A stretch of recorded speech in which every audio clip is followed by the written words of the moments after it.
আল্লাহ নাম যতই জপি ততই মধুর লাগে, নামে এত জাদু থাকে কে জানি তো আগে। আল্লাহ নাম যতই জপি, ও নাম জপে প্রিয়তম, ও নামে জপে মজনু সম, ওই নামে পাপিয়া গাহে হৃদয় গোলাপে বাগে। আল্লাহ নাম যতই জপি, আল্লাহু আকবার। এত মধুর নাম আর দ্বিতীয়টা নাই, যতই জপি ততই ভাল লাগে, ঠিক কিনা বলেন? পাখিরা যায় উড়ে যায় আকাশের ওই নীলিমায়, নদীরা যায় ছুটে যায় সাগরের ওই মোহনায়। পাখ পাখালি আর সাগরে নদী, পাখ পাখালি আর সাগরে নদী কার গুণগান গায়। আল্লাহ আল্লাহ আল্লাহ আল্লাহ আল্লাহর গুণগান গায়। সবাই পড়েন আল্লাহ আল্লাহ আল্লাহ আল্লাহ আল্লাহর গুণগান গায়। সুবহানাল্লাহ পড়েন। চোখে আমরা যা দেখি সব গুণগান গায় কার? সম্মানিত সুধী, আজকে আমি আমার খুতবার শুরুতে সূরা হাশরের শেষ 3 আয়াত তেলাওয়াত করেছি। মুখস্থ আছে না সবার? বাংলাদেশে ফজরের নামাজে প্রত্যেক মসজিদে যখন তাসবিহ পড়ে ইমাম সাহেব এটা তালিম দেয় না, তালকিন দেয় না? প্রিয় বারোয়াখালীবাসী, মুখস্থ আছে না সবার? জি ইনশাআল্লাহ। আজকে সূরাতুল হাশরের এই শেষ 3 আয়াতের তাফসীর আপনাদের সামনে উপস্থাপন করার চেষ্টা করব ইনশাআল্লাহ। কোরআনের অনেক জায়গায় আল্লাহ তাআলা নিজের পরিচয় দিয়েছেন। নিজের পরিচয় তিনি বিভিন্ন আয়াতে বিভিন্ন সূরায় পেশ করেছেন। 3টি জায়গায় খুব এক্সক্লুসিভলি আল্লাহ তাআলা নিজের পরিচয় দিয়েছেন। এক হচ্ছে সূরা বাকারার 255 নম্বর আয়াতে, মানে আয়াতুল কুরসি। এর মধ্যে 9টা বাক্য আছে, 9টা বাক্য মিলে একটা আয়াত। এই আয়াতে আল্লাহ তাআলা খুব চমৎকার ভঙ্গিমায়, চমৎকার ভাষা শৈলী ব্যবহার করে, খুব উচ্চাঙ্গের আরবি সাহিত্য দিয়ে একটি আয়াত নাজিল করেছেন। এই আয়াতটার নাম হচ্ছে আয়াতুল কুরসি। বিশ্বনবী বলেন, মান কারা আয়াতুল কুরসি দুবুরা কুল্লি সালাতিন মাকতুবাতিন লাম ইয়ামনাহু মিন দুখুলিল জান্নাতি ইল্লাল মাউত। প্রত্যেক ফরজ নামাজের পরে যে আয়াতুল কুরসি পড়বে তার জান্নাতে যাওয়ার ক্ষেত্রে আর কোনো বাধা থাকে না, একটা জিনিস ছাড়া, সেটা হচ্ছে মৃত্যু, মরণ। লোকটা মরে না তাই জান্নাতে যায় না, মরলেই জান্নাতি। এই আয়াতুল কুরসির এই আয়াতে আল্লাহ তাআলা খুব স্পষ্টভাবে নিজের পরিচয় তুলে ধরেছেন। আবার সূরাতুল ইখলাসের ভেতরে আল্লাহ তাআলা খুব চমৎকার ভঙ্গিমায় তিনি নিজের পরিচয় তুলে ধরেছেন। অনুরূপভাবে সূরা হাশরের শেষ 3 আয়াতেও আল্লাহ তাআলা খুব চমৎকারভাবে নিজের পরিচয় তুলে ধরেছেন। আওয়াজ করে পড়ুন সুবহানাল্লাহ।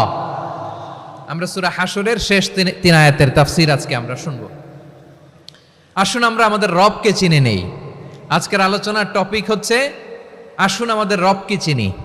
আসুন আমাদের, সবাই বলুন, আসুন আমাদের রবকে চিনি। আজকের আমার ঢাকা বিভাগের প্রোগ্রাম থেকে, এই নবাবগঞ্জ বারোয়াখালীর প্রোগ্রাম থেকে আমরা আমাদের রবকে চিনে যাব ইনশাআল্লাহ। বলেন সবাই। সূরা হাশরের শেষ 3 আয়াতের একটা বিশেষ ফজিলত আছে, এটা আপনারা পড়বেন। কি ফজিলত? বিষ্ণু ইসা ইসলাম বলেন, মান ক্বালা হিনা ইউসবিহু সালাসা মাররাতিন আউযু বিল্লাহিস সামিউল আলিমি মিনাশ শাইতানির রাজীম সুম্মা ক্বারাআ সালাসা আয়াতিন মিন আখিরি সূরাতিল হাশরি ওয়াক্কালাল্লাহু বিহি ৭০,০০০ মালাকিন ইউসাল্লুনা আলাইহি ওয়া ইন মাতা ফি যালিকাল ইয়াউমি মাতা শাহীদান। বিশ্বনবী মুহাম্মদুর রাসূলুল্লাহ সাল্লাল্লাহু আলাইহি ওয়াসাল্লাম ইরশাদ করেন, যে ব্যক্তি সকালবেলা 3 বার তেলাওয়াত করবে আউযু বিল্লাহিস সামিউল আলিমি মিনাশ শাইতানির রাজীম, এরপরে সূরা হাশরের শেষ 3টি আয়াত তেলাওয়াত করবে, রব্বুল আলামিন ওই ব্যক্তির জন্য ৭০,০০০ ফেরেশতা নিয়োগ দিবেন যারা সারা দিন ওই লোকের জন্য মাগফিরাতের দোয়া করবে। শুধু এখানেই শেষ নয়, বিশ্বনবী ফরমান ওয়া ইন মাতা ফি যালিকাল ইয়াউমি মাতা শাহীদান, ওই দিন যদি ওই ব্যক্তিটা ইন্তেকাল করে সে শহীদ হয়ে কিয়ামতের দিন আল্লাহর সামনে দাঁড়াবে। সকালবেলা যদি পড়েন 3 বার আউযু বিল্লাহিস সামিল আলিম মিনাশ শাইতানির রাজিম 3 বার পড়ে সূরা হাশরের শেষ 3 আয়াত যদি তেলাওয়াত করেন, তাহলে আপনার জন্য আল্লাহ তাআলা 70,000 ফেরেশতা নিয়োগ করবে। সারা দিন তারা আপনার জন্য মাগফিরাতের দোয়া করবে। আর ওই দিন ইন্তেকাল করলে আল্লাহ তাআলা শহীদ হিসেবে আপনাকে কিয়ামতের দিন দাঁড় করাবে। সুবহানাল্লাহ, এত আস্তে। আবার সন্ধ্যাবেলায় যদি পড়েন, সারা রাতের জন্য 70,000 ফেরেশতা মাগফিরাতের দোয়া করবে। ওই রাতে মারা গেলে শাহাদাতের মৃত্যু নসিব হয়ে যাবে। এজন্য এই দোয়াটা পড়ার দরকার আছে না নাই? আযকারুস সাবাহি ওয়াল মাসা, সকাল সন্ধ্যার যে জিকির, এই জিকিরের অন্তর্ভুক্ত করে নেবেন এই ওয়াজিফাটা। যে হাদিসটা বর্ণনা করলাম সুনানে তিরমিজির হাদিস, যদিও হাদিসটা সনদের দিক থেকে দাঈফ, কিন্তু মুহাদ্দিসিনে একরাম বলেছেন যেহেতু এটা ফাজাইলুল আমালের হাদিস, এটা পড়ার ক্ষেত্রে কোনো নিষেধাজ্ঞা নাই, এটা পড়া যাবে। সো সকাল সন্ধ্যা যদি সুযোগ হয় এই ওয়াজিফাটা যেন আমরা পড়ি। এই 3টি আয়াতের ভেতরে আল্লাহ তাআলা তার 14টি গুণবাচক নাম উল্লেখ করে দিয়েছেন। কয়টি? আওয়াজ করে বলেন তো, যারা শুনতে পেয়েছেন বলেন। এই 3টি আয়াতের মধ্যে আল্লাহর কয়টি সুন্দর সুন্দর গুণবাচক নাম আছে বলেন তো? কয়টি? সবাই বলেন কয়টি? 14টি গুণবাচক নাম, চমৎকার চমৎকার নাম। যে নামগুলো যদি আমরা আজকে পড়ি, শুনি, জানি, আল্লাহ তাআলা সম্পর্কে ব্যাপক ধারণা, ইন ডেপথ, আমার রব সম্পর্কে ইন ডেপথ নলেজ নিয়ে আজকে আমরা ফিরতে পারবো ইনশাআল্লাহ। বলেন সবাই। আসুন আমরা আল্লাহ তাআলার এই চমৎকার চমৎকার 14টি নামের ব্যাখ্যা বিশ্লেষণ আজকের এই তাফসীর ময়দান থেকে জানি। প্রিয় ভাইয়েরা, আল্লাহর অনেক সুন্দর সুন্দর নাম আছে। আমাদের উচিত এই নামগুলো দিয়ে আল্লাহকে ডাকা। ভাই, তোমরা যদি ড্রোন একেবারে আমার মাথার সামনে নিয়ে আসো তাইলে হবে? একটা নিরাপদ দূরত্বে রাখতে হবে, এই ড্রোনের সাউন্ড যেন আমি না পাই। সেফ জোনে থাকতে হবে, দূরে থাকো। সম্মানিত ভাইয়েরা, আল্লাহ তাআলার চমৎকার চমৎকার অনেক নাম আছে যেগুলো আল্লাহ তাআলা কোরআনে উল্লেখ করেছেন। আল্লাহর আসল নাম হচ্ছে আল্লাহ। আসল নাম কি? সবাই বলুন, আসল নাম কি? কি মাঝখানে কি সমস্যা? এই ভাই যদি না দাঁড়ায়, ওই যে মহিলা প্যান্ডেলের বোনরা তো দেখবে না। ভাই আপনি একটু বসেন, মাঝে মাঝে একটু দাঁড়াবেন। ঠিক আছে, ঠিক আছে, হ্যাঁ হয়েছে। আল্লাহ তাআলার আসল নাম হচ্ছে আল্লাহ। আওয়াজ করে আল্লাহর একটা ডাক দেন, বলেন আল্লাহ। মন থেকে, হৃদয়ের গহীন থেকে, হৃদয় নিংড়ানো মনের সবটুকুন ভালোবাসাকে উজাড় করে দিয়ে আল্লাহর নামটা জপেন তো, পড়েন তো আল্লাহ। কেমন লাগে? ভালো লাগে? এর চেয়ে সুন্দর মধুমাখা নাম, জাদুমাখা নাম আর আছে? দু একজন বলছে নাই। আওয়াজ করে বলেন, এর চেয়ে সুন্দর নাম আর আছে? আল্লাহ নাম যতই জপি ততই মধুর লাগে, নামে এত জাদু থাকে কে জানি তো আগে। আল্লাহ নাম যতই জপি, ও নাম জপে প্রিয়তম, ও নাম জপে মজনু সম, ওই নামে পাপিয়া গাহে হৃদয় গোলাপে বাগে। আল্লাহ নাম যতই জপি। আল্লাহু আকবার। এত মধুর নাম আর দ্বিতীয়টা নাই। যতই জপি ততই ভাল লাগে, ঠিক কিনা বলেন? এজন্য রব্বুল আলামিন বলেন, ওয়ালিল্লাহিল আসমাউল হুসনা ফাদউহু বিহা ওয়া যারুল্লাযীনা ইউলহিদুনা ফি আসমাইহি সায়ুজজাউনা মা কানু ইয়ামালুন।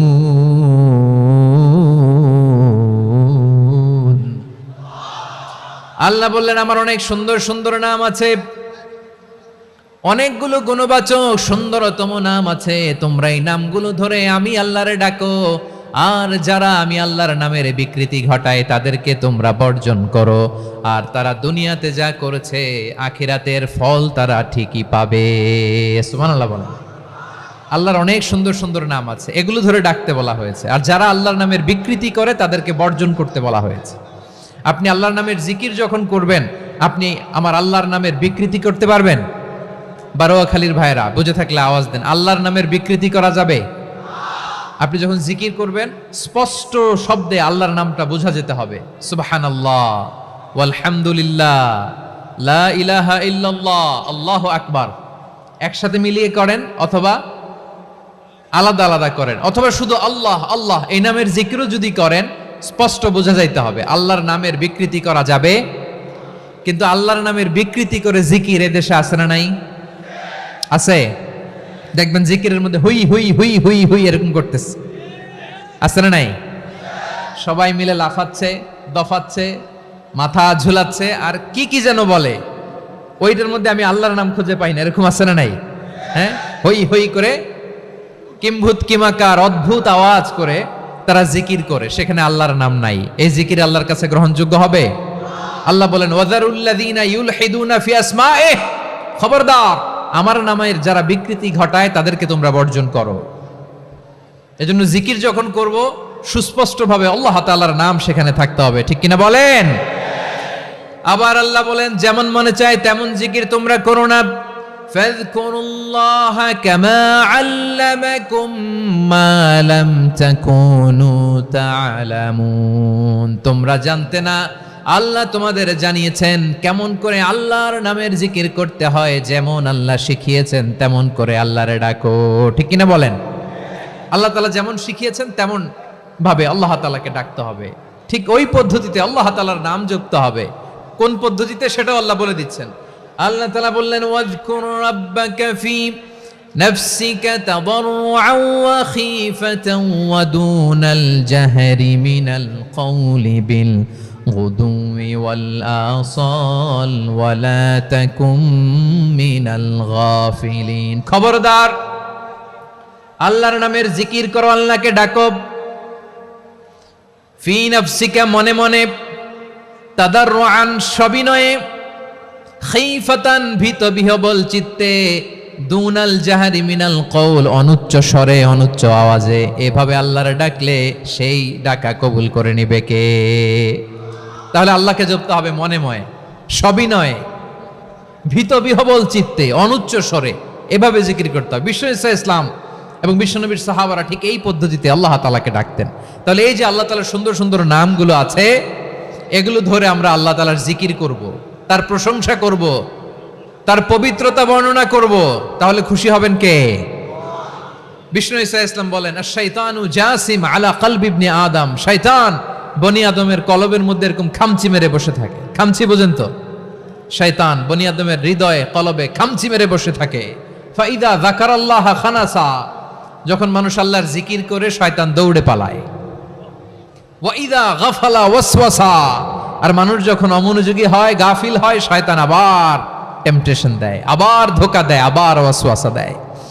এজন্য বিশ্বনবী বলতেন লা ইয়াজালু লিসানুকা রাতবান মিন যিকরিল্লাহ, সব সময় প্রতি মুহূর্তে সর্বক্ষণে তোমার জিহ্বাটা আল্লাহর জিকির দিয়ে ভিজা রাখবা, আল্লাহর জিকির দিয়ে সিক্ত রাখবা, তাহলে কবুল করবে কে? সবাই পড়েন সুবহানাল্লাহ আলহামদুলিল্লাহ লা ইলাহা, সুবহানাল্লাহ আলহামদুলিল্লাহ লা ইলাহা ইল্লাল্লাহ, লা ইলাহা ইল্লাল্লাহু মুহাম্মাদুর রাসূলুল্লাহ সাল্লাল্লাহু আলাইহি ওয়াসাল্লাম। প্রিয় ভাইরা, আল্লাহ তাআলার অনেকগুলো নাম আছে। আল্লাহ তাআলার এই নামগুলো ধরে তার নাম আমাদের ডাকতে হবে, জপতে হবে। বিষ্ণু ঈসা ইসলাম বলেন ইন্না লিল্লাহি তিসআতান ওয়া তিসঈনা ইসমান মিআতান ইল্লা ওয়াহিদা, আল্লাহর রয়েছে 99টা নাম, এক কম 100। এক কম, হ্যাঁ, আমরা বাংলায় বলি না যে এক কম 100, মানে আসলে কয়টা? 99টা। বিশ্বনবী বলেন আল্লাহর 99টা নাম আছে, মিআতান ইল্লা ওয়াহিদা, এক কম 100। মান আহসাহা দাখালাল জান্নাহ, যে ব্যক্তি 99 নাম মুখস্থ করে তার সিনার ভেতরে রাখবে, আল্লাহ তাআলা তাকে জান্নাত দিয়ে ধন্য করে দেবে। এবার বলেন আল্লাহর নামগুলো জানার দরকার আছে না নাই? হ্যাঁ, এই নামগুলো আমরা জপব, মুখস্থ করব।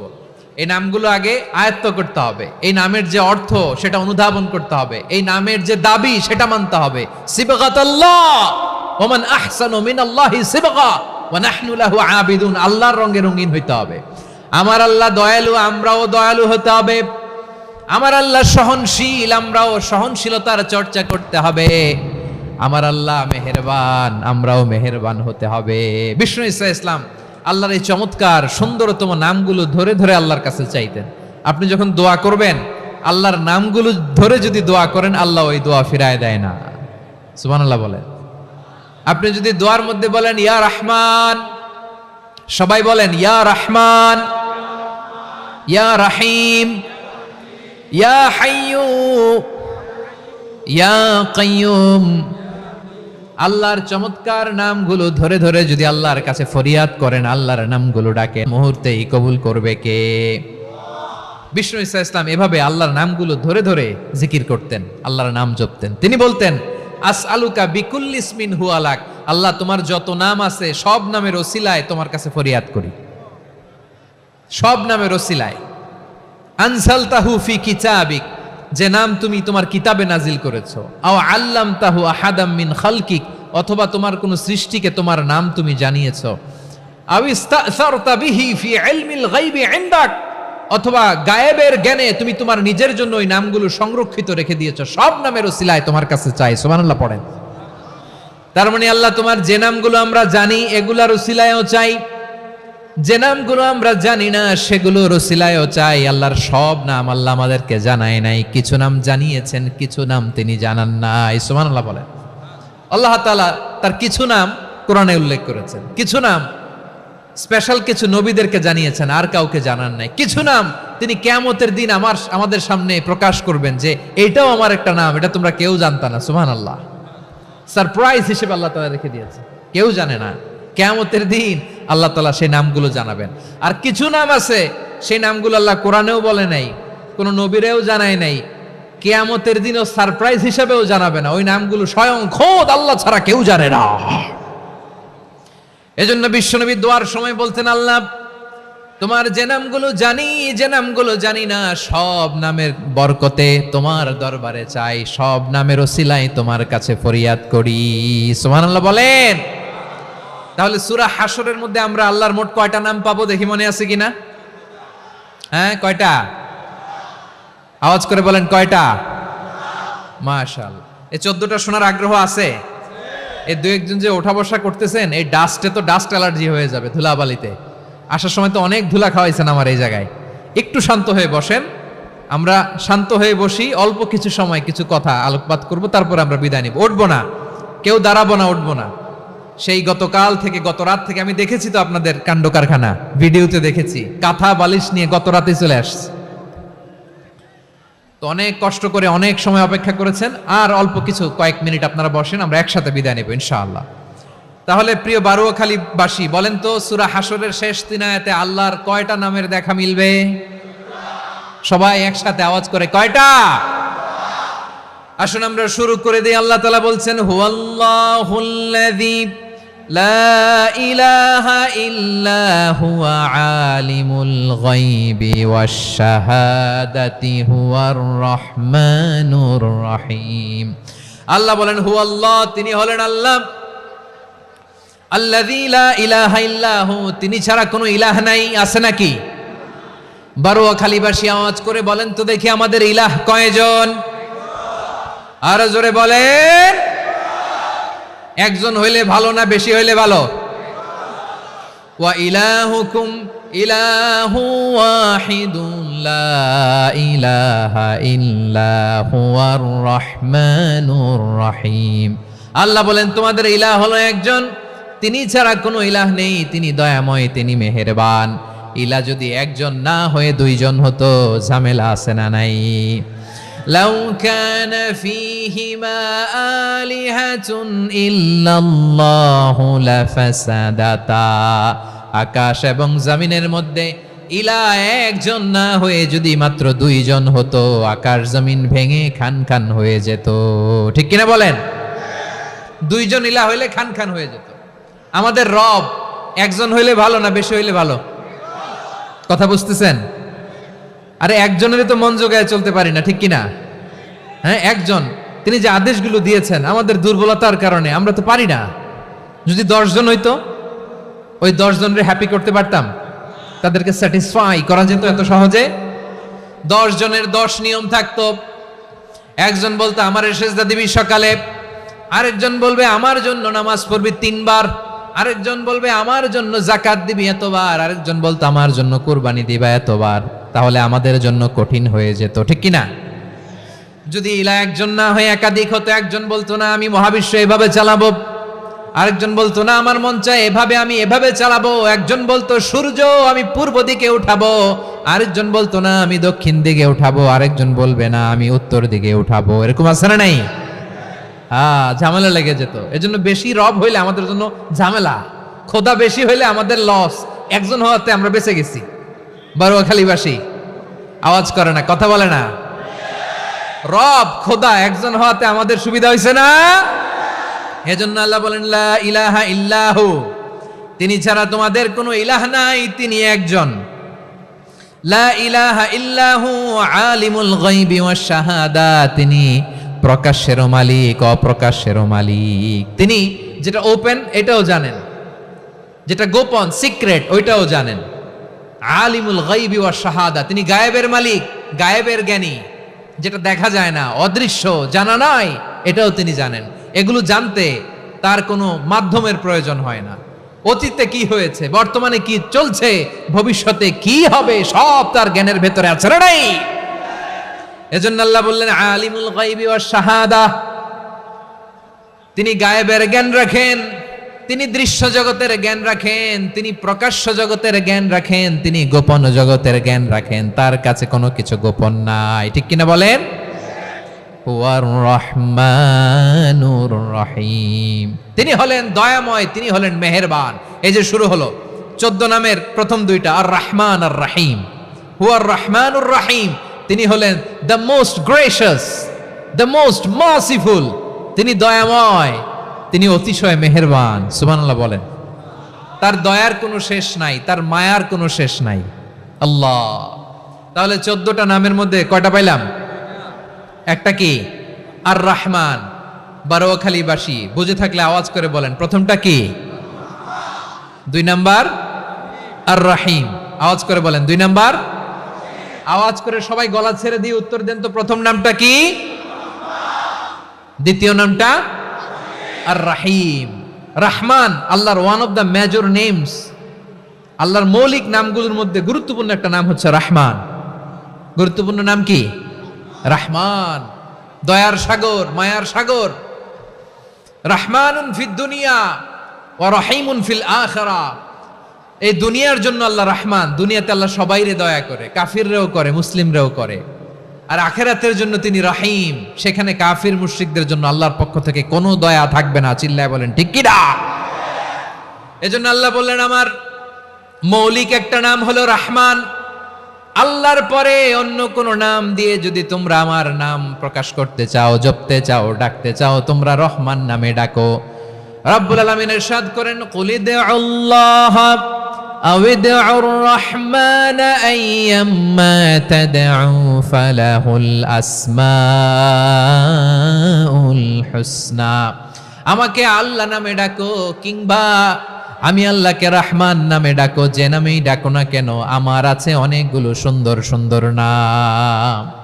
যে নামেই ডাকো আমি শুনি, ডাকলেই আমি সাড়া দেই, সকালে ডাকলেও সাড়া দেই, দুপুরে ডাকলেও সাড়া দেই, মাঝরাতেও যদি আমরা বিপদে পড়ি ডাকলে আমাদের ডাকে সাড়া দেয় কে? সবাই বলুন তো, সাড়া দেয় কে? আবার বিশ্বনবী যখন মক্কায় দাওয়াত দিচ্ছিলেন, তিনি মাঝে মাঝে আল্লাহর নাম বলছিলেন, মাঝে মাঝে তিনি রহমান নাম বলছিলেন। যখন তিনি বললেন ওয়াইদা কিলা লাহুমুসজুদু লিররহমানি ক্বালু ওয়ামার রহমান, বিশ্বনবী মক্কায় যখন মক্কার কাফিরদেরকে, কুরাইশদেরকে বলল তোমরা রহমানকে সেজদা দাও, রহমানের ইবাদত করো, রহমানের জন্য সেজদায় লুটিয়ে পড়ো, মক্কাবাসী বলে রহমান আবার কে? রহমান রে তো চিনি না। রহমানকে আল্লাহ চিনি, রহমান চিনি না। মক্কাবাসী কি বলে? কারে চিনে? আল্লাহরে চিনে। কারে চিনে না? রহমান কে তো চিনি না, রহমান আবার কোত্থেকে আসলো, কে Rahman, who is this Rahman? যখন তারা বলে রহমান রে চিনি না, আল্লাহর গায়রতে আঘাত লেগেছে। আল্লাহ বলে রহমান রে চিনো না, না তাদেরকে চিনানোর জন্য আল্লাহ ৭৮ আয়াত বিশিষ্ট আর রহমান নামে কোরআনে একটা সূরা নাজিল করেছেন।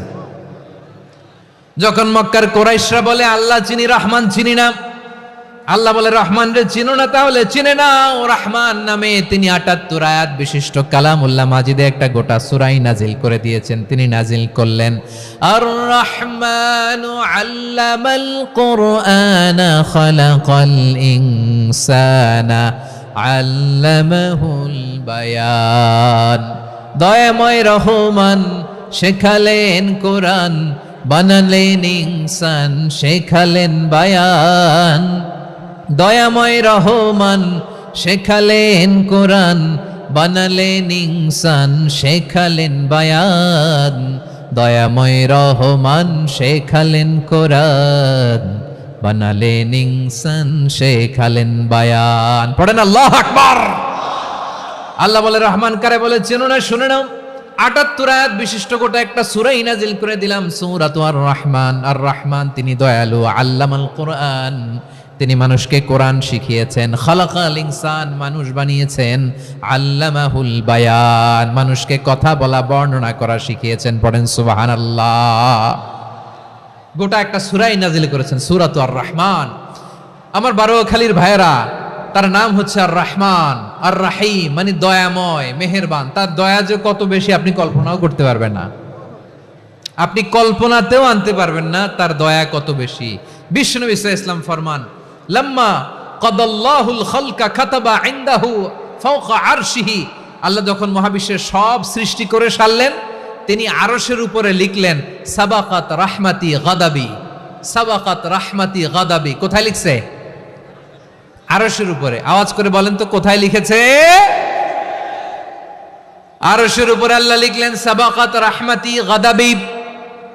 এর মানে হলো আমার দয়ার কাছে, আমার ভালোবাসার কাছে আমার ক্রোধ পরাজয় বরণ করেছে, আমার দয়ার কাছে আমার রাগ কিংবা ক্রোধ পরাজয় বরণ করেছে। মানে আমি আল্লাহর দয়া আছে, আবার আমি আল্লাহর ক্রোধ বা রাগ আছে, কিন্তু আমি আল্লাহর রাগের চেয়ে দয়া বেশি।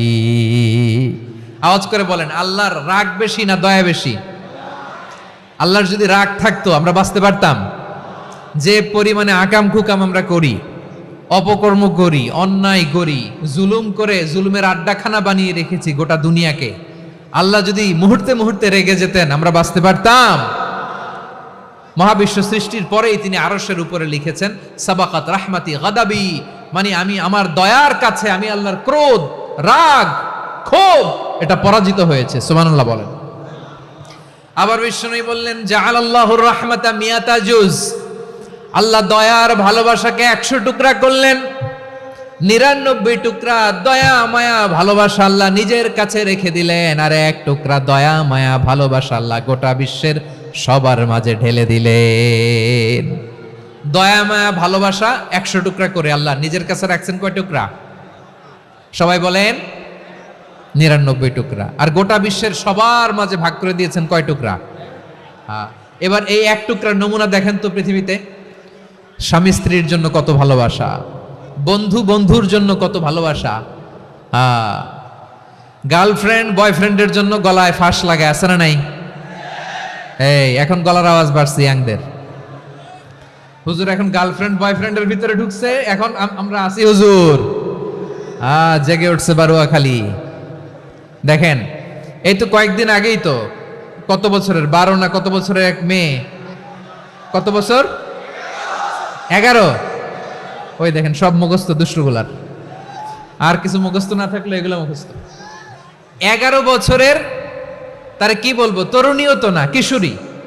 এই কিশোরী ভালোবাসার টানে বাপ মা থুইয়া চলে গেছে কোথায়? দেখেন ভালোবাসারে আল্লাহ 100 টুকরা করেছেন, 99 টুকরা ভালোবাসা আল্লাহ নিজের জন্য রেখেছেন, 1 টুকরা আমাদের সবাইকে ভাগ করে দিয়েছেন। যত পাখি আছে পৃথিবীতে, যত মাছ আছে, যত প্রাণী আছে, যত মানুষ আছে, যত জিন আছে, আমরা সবাই মিলে পেয়েছি ভালোবাসার কয় টুকরা? আর আরশে আজিমের অধিপতি আল্লাহ তিনি তার কাছে ভালোবাসা রেখে দিয়েছেন কয় টুকরা?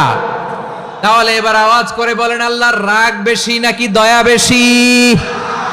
আল্লাহ তুমি দয়ার সাগর রহমানুর রহিম, তোমার দয়ায় পূর্ণ আমার সারা নিশিদিন। সবাই পড়েন, আল্লাহ তুমি দয়ার সাগর রহমানুর রহিম, তোমার দয়ায় পূর্ণ আমার সারা নিশিদিন। আল্লাহু আকবার। আল্লাহ বলেন, রাহমাতি ওয়াসিআত কুল্লা শাই, গোটা বিশ্বের সব জায়গায় আমি আল্লাহর রহমত বিস্তৃত, এমন কোন জায়গা নাই যেখানে আমি আল্লাহর রহমত নাই। ঠিক কিনা বলেন? এমন কোন জায়গা নাই আমি আল্লাহর রহমত নাই। আমি আল্লাহর রহমত ছাড়া গাছের একটা পাতা নড়ে না, আমি আল্লাহর দয়ার রহমত ছাড়া গাছের একটা পাতা পড়ে না, আমি আল্লাহর দয়ার রহমত ছাড়া আকাশ থেকে এক ফোঁটা বৃষ্টি ঝরে না। তিনি হলেন রহমান, তিনি হলেন রাহিম। ঠিক কিনা বলে? আল্লাহরে চিনতেছেন? আলোচনার বিষয় কি? আসুন আমাদের রবকে চিনি। তিনি হলেন আর রহমান, তিনি হলেন আর রাহিম। তার দয়ার কোনো শেষ নাই, তার মায়ার কোনো শেষ নাই। বনি ইসরাইলের এক লোক 500 বছর আল্লাহর ইবাদত করেছে। কয় বছর? কোথায় জানেন? সাগরের মাঝখানে এক পাহাড়, ওই পাহাড়ের উপরে বসে 500 বছর টানা আল্লাহর ইবাদত। দিনে আর রাতে একবার করে নিচে নামতেন।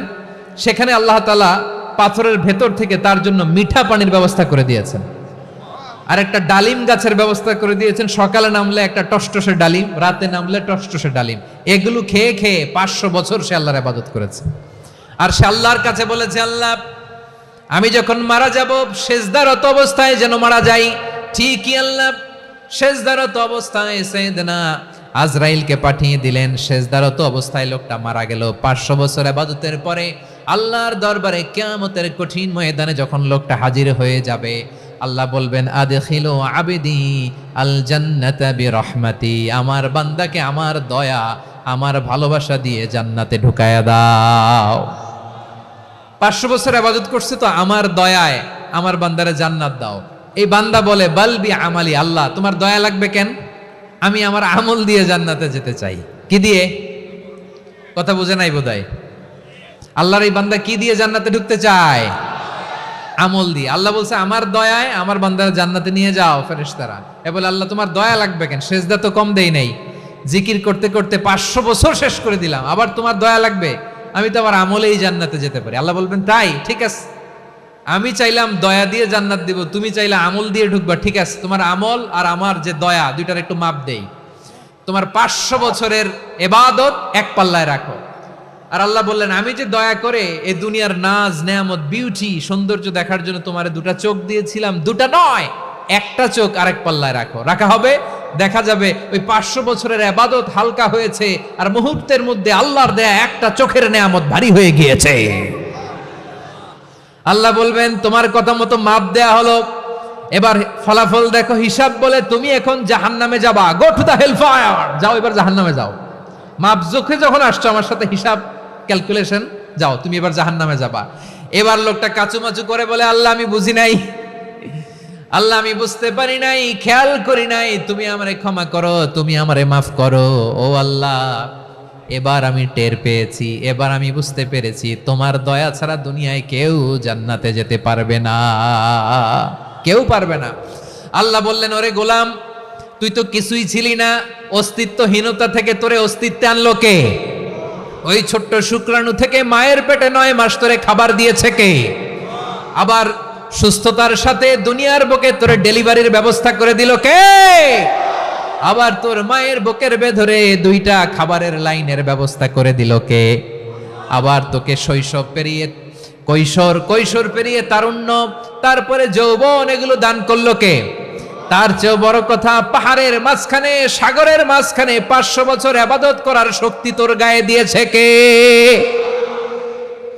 এই সাগরের মধ্যে লোনা পানি, লবণের পানি মুখে দেয়া যায় না, সেখান থেকে আমি পাহাড়ের ভেতর থেকে মিঠা পানির ব্যবস্থা করে দিলাম। ওই জায়গায় তোরে রিজিকের বন্দোবস্ত করলো কে? সকাল বিকাল 2 বেলা টসটসে ডালিম খাওয়ার ব্যবস্থা করে দিল কে? তোর আবদার ছিল, আল্লাহ আপনি আমারে সেজদারত অবস্থায় রুহু কবজ করবেন, তোর শেষ আবদারটাও পূরণ করেছে কে? ও গোলাম, আমার রহমতের তুলনায়, আমার নেয়ামতের তুলনায় তোর 500 বছরের ইবাদতের কোনো ওজনই হবে না। গোটা বিশ্বের কেউ কোনোদিন আমার জান্নাতে ঢুকতে পারবে না আমি আল্লাহর দয়া ছাড়া। হুয়ার রহমানুর রহিম, তিনি দয়াময়, তিনি মেহেরবান। জিব্রাইল আলাইহিস সালাম বিশ্বনবীর এই লম্বা হাদিসটা যখন শোনালেন, আমি যা যা বলছি এটা বিশাল এক হাদিসের অনুবাদ। বললেন, ইয়া মুহাম্মদ, এই দুনিয়ার সবটাই চলে আল্লাহর রহমত দিয়ে। হাদিসের শেষ কথা, সব চলে আল্লাহর কি দিয়ে? তখন বিশ্বনবী সাহাবাদের বললেন, ও সাহাবারা শোনো, আল্লাহর জান্নাতে কেউ কোনোদিন প্রবেশ করতে পারবে না তার রহমত ছাড়া। সাহাবারা বললেন, ইয়া রাসূলুল্লাহ, আপনিও না? আপনিও কি আল্লাহর রহমত ছাড়া প্রবেশ করতে পারবেন না? বিশ্বনবী বললেন, না, আমিও না। আমি বিশ্বনবীও আল্লাহর জান্নাতে আল্লাহর রহমত ছাড়া ঢুকতে পারবে না। তবে কিয়ামতের দিন আল্লাহর রহমত আমার চারদিকে বেষ্টনী দিয়ে থাকবে। আল্লাহ নিজের পরিচয় দিয়ে বললেন, আলিমুল গায়বি ওয়াশ শাহাদাতি হুয়ার রহমানুর রহিম। আমি হলাম রহমান, আমি রাহিম। আল্লাহরে চিনছেন? ওবারও খালির ভাইয়ের, আপনার রবকে চিনতে পারতেছেন? তিনি দয়ার সাগর, তিনি মায়ার সাগর। তার দয়ার সাগর যে কত বড় আপনার কল্পনাতেও নাই।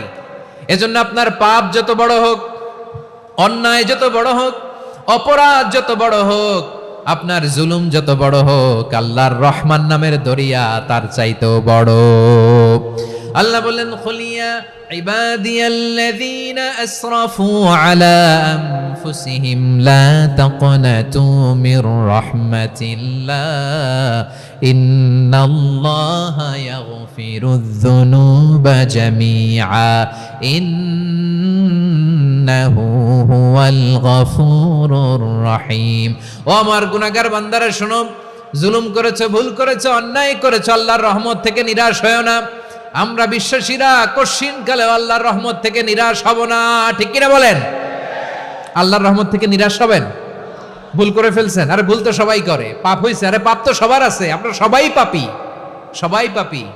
যত পাপ হোক, ভুল হোক, অন্যায় হোক, অনুতপ্ত হয়ে তওবা করে, ওযু করে, জায়নামাজটা বিছিয়ে সেজদা দিয়ে চোখের পানি ছাড়েন। চোখের বেয়ে পড়া পানি আল্লাহর কাছে যে কত প্রিয়। অনুতপ্ত বান্দার চোখের পানির ফোঁটা তার চোখ বেয়ে, নাকের ডগা বেয়ে জমিনে ড্রপ করার আগেই আল্লাহর ওই বান্দার সব গুনাহ মাফ করে দেয়। আল্লাহ বললেন, আমি রহমানুর রহিম, আমি দয়াময়, আমি মেহেরবান। এরপর আল্লাহ বললেন, হুয়াল্লাহুল্লাযী লা ইলাহা ইল্লা হুয়াল মালিকুল কুদ্দুসুস সালামুল মুমিন। ওয়াল্লাহুল্লাযী, তিনি এমন আল্লাহ, লা ইলাহা ইল্লাহু, তিনি ছাড়া কোনো ইলাহ নাই। আল মালিক, তিনি হলেন আল মালিক। দুইটা শেষ, আর রহমান আর রাহিম শেষ। এবার আল্লাহ 3 নম্বর গুণবাচক নামের পরিচয় দিচ্ছেন। আল্লাহ বলছেন, আমি হচ্ছি আল মালিক। আমি কি? মানে সম্রাট। আল মালিক মানে হচ্ছে the king, the king of kings. সব রাজার বড় রাজা, মহারাজা। তার চেয়ে বড় রাজা আর কেউ নাই, তার চেয়ে বড় সম্রাট আর কেউ নাই, তার চেয়ে বড় ক্ষমতাধর সত্তা মহাবিশ্বে দ্বিতীয় কেউ নাই। চিৎকার করে বলেন ঠিক কিনা? তিনি আল মালিক। আল মালিক মানে ক্ষমতাধর, ক্ষমতার মালিক, রাজা ধীরাজ বাদশাহ। তার ক্ষমতা আর আমাদের ক্ষমতা একরকম নাকি? হ্যাঁ, আমাদের দুনিয়াতে ক্ষমতা অস্থায়ী ক্ষমতা, ঠিক কিনা বলেন? আইজ আছে কাল নাই, এরকম না ক্ষমতা? আল্লাহর ক্ষমতাও তো এরকম না, আইজ আছে কাল নাই এরকম। দুনিয়াতে দেখবেন কোন দেশের প্রেসিডেন্টের 4 বছরের ক্ষমতার মেয়াদ, কোন দেশে 5 বছরের। আল্লাহর কয় বছরের? 10 বছরের নাকি 20 বছর, 100 বছর। আল্লাহর ক্ষমতার মেয়াদ কতদিন বলেন? বুঝে থাকলে বলেন তো।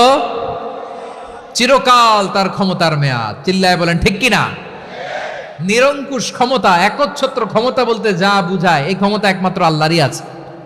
আমাদের ক্ষমতার জন্য আমরা ডিপেন্ড করতে হয়, ওর ডিপেন্ড লাগে, ওই জনমত নেওয়া লাগে, ওই জনগণের কাছে যাওয়া লাগে, ভোট চাওয়া লাগে। এরা ভোট দিলে এরপরে আমরা আসবো, ঠিক কিনা? আবার জনগণ না চাইলে আমরা নাই। আল্লাহর ক্ষমতা কি এরকম? হ্যাঁ। আবার দেখবেন দুনিয়াতে ক্ষমতায় যাওয়ার জন্য জোট করা লাগে, জোট। জোটের রাজনীতি আছে না নাই? জোট হয়, শরিক হয়, এই হয়, সেই হয়, নানাভাবে দুনিয়াতে ক্ষমতায় আসতে হয়। আল্লাহ বলে, আমার ক্ষমতার জন্য কারো উপর বিন্দু পরিমাণ আমার ডিপেন্ড করা লাগে না। সৃষ্টির শুরু থেকে আমি ক্ষমতার চেয়ারে বসা, মহাবিশ্বের শেষ পর্যন্ত, সীমাহীন ভবিষ্যৎ পর্যন্ত আমি ক্ষমতার চেয়ারে থাকব।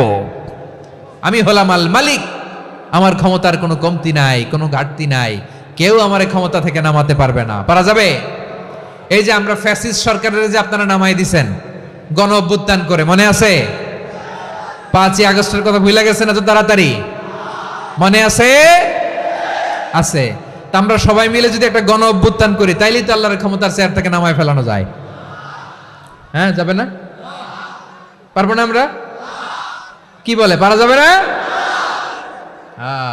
আচ্ছা, আমরা না হয় পারলাম না, জিন জাতি যদি আমাদের সাথে জয়েন করে, ম্যানকাইন্ডের সাথে জিনকাইন্ড, ইফ দে জয়েন আস, সবাই মিলে একটা গণ অভ্যুত্থান, রেভলিউশন, ডেমনস্ট্রেশন, প্রোটেস্ট, সবাই মিলে যদি একটা অভ্যুত্থান করি, তাইলেই তো আল্লাহর ক্ষমতা শেষ। আওয়াজ করে বলেন, তাইলেই কি আল্লাহর ক্ষমতা শেষ হবে? এই যে বারোয়াখালীর ভাইয়েরা, এদিকে কি হচ্ছে আমি তো দেখতে পাচ্ছি, এরকম হইলো কেন? তোমরা খালি বোতল ছুড়লা কেন দু একজনের উপরে? হ্যাঁ, আমার দিকে তাকাও। প্রিয় ভাইয়েরা, শান্ত হন, আমার দিকে তাকান, আর অল্প কয়েক মিনিট আমার দিকে তাকান। কেউ কিছু ছুঁড়ে মারবেন না কারো দিকে, মেহরবানি করে আমার দিকে তাকান। তাহলে আমরা সবাই মিলে একটা গণ অভ্যুত্থান যদি করি, আল্লাহর ক্ষমতা থেকে নামানো যাবে?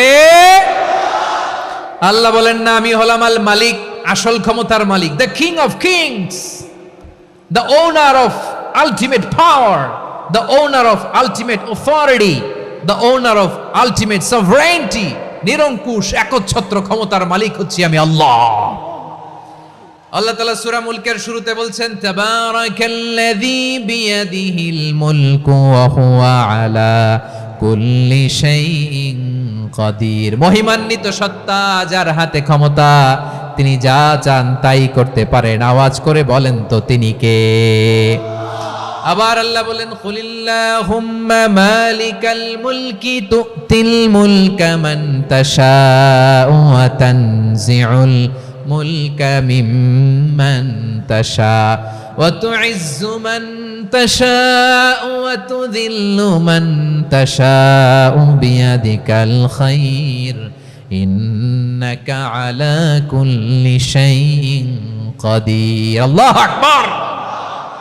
এ নবী, আপনি বলুন, আল্লাহুম্মা মালিকাল মুলক, আল্লাহ আপনি ক্ষমতার মালিক, তুতিল মুলকা মান তাশা, যাকে চান তারে ক্ষমতার চেয়ারে বসান, ওয়া তানজিউল মুলকা মিম্মান তাশা, যাকে চান তাকে ক্ষমতার চেয়ার থেকে ছুঁড়ে ফেলে দেন। তিনি কে? ক্ষমতার চেয়ারে বসায় কে? আবার মনে চাইলে আস্থা করে ছুঁড়ে নিক্ষেপ করেন, তিনি কে? আবার আল্লাহ বললেন, ওয়ালাম ইয়াকুল্লাহু শারীকুন ফিল মুলকি, আমার ক্ষমতায় কোনো শরীক নাই, কোনো জোট নাই, কোনো পার্টনার নাই, কোনো অংশীদার নাই। আবার আমি চলে গেলে আমার ক্ষমতার দাবিদারও কেউ নাই। আল্লাহু আকবার। এই দুনিয়াতে রাজা মারা গেলে পরে রাজা কে হয়? রাজার ছেলে রাজা, ঠিক কিনা বলেন? আল্লাহ চলে গেলে আরেকজন বসবে নাকি? এরকম না, তার ক্ষমতার সাথে দুনিয়ার ক্ষমতার কোনো মিলই নাই। এজন্য তিনি তার নাম দিয়েছেন আল মালিক। আল মালিক, the owner of power, the owner of ultimate power and sovereignty, the king of kings, সব রাজার বড় রাজা, মহারাজা আল মালিক, তিনি হচ্ছেন আল্লাহ। চিৎকার করে বলেন ঠিক কি না? তিনি আসল ক্ষমতার অধিকারী। দুনিয়াতে যে আমরা ক্ষমতা নিয়ে কামড়াকামড়ি করি, মারামারি করি, কিয়ামতের দিন আল্লাহ জিজ্ঞেস করবেন, কই তোদের ক্ষমতা আজকে বল। কিয়ামতের সময় সব মানুষগুলো যখন ইন্তেকাল করবে, সব জিনেরা যখন ইন্তেকাল করবে, সব ফেরেশতারা যখন ইন্তেকাল করবে, বাকি থাকবে মালাকুল মাউত।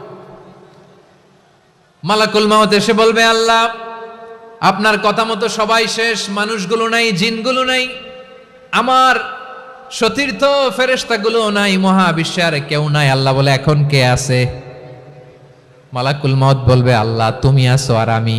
তুমি তো আল হাইয়্যু আল কাইয়্যুম, অবিনশ্বর, শাশ্বত, চিরঞ্জীব, কোনোদিন মরবা না, তুমি আছো আর তোমার গোলাম আমি আছি আজরাইল। মহাবিশ্বে কয়জন আছে মাত্র? জোরে বলেন।